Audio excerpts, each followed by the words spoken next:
বাঁশ মানে কি, নিজে বাঁশ রান্না করে নিজে বাঁশ খাইছি। হ্যাঁ, আবার মুখে দিয়ে বলে যে হালকা তিতু আছে।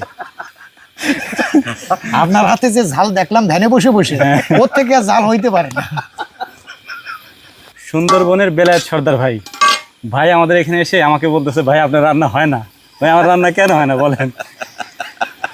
এক পাশে ঝোল থাকে আর এক পাশে মাংস থাকে, হ্যাঁ এই জন্য আপনার রান্না হয় না। হ্যাঁ, কি সুন্দর বাঁশ রান্না করলো, তারপরে বলে হয় না। বাঁশ মানে কি, নিজে বাঁশ রান্না করে নিজে বাঁশ খাইছি। হ্যাঁ, আবার মুখে দিয়ে বলে যে হালকা তিতু আছে।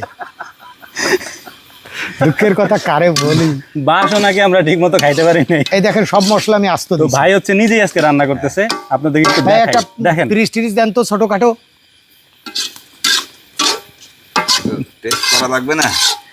ভাই নিজেই দেশি মুরগি রান্না করতেছে। রংটা কিন্তু খুব সুন্দর আসছে। একটু দেখেন তো ভাই, আপনারা ছোট দুই দেখে টুকরা দেখি।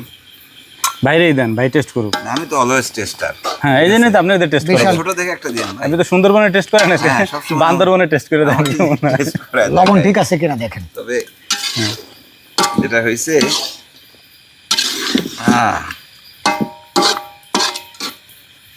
চলবে? লবণ 100 তুমি খাও। মাশাআল্লাহ, 100-তে 100 হুম। প্রথমবারই। এখন তো ঝাল বেশি হয়েছে কিনা? হুম। বেশি হয়েছে না না, ঝাল তো খাই ফেলিছে মশলায়, আর আমার হাতে তো ঝাল না। আপনার মতো অত ঝাল না। আপনার হাতে যে ঝাল দেখলাম ধ্যানে বসে বসে, ওর থেকে আর ঝাল হইতে পারে না।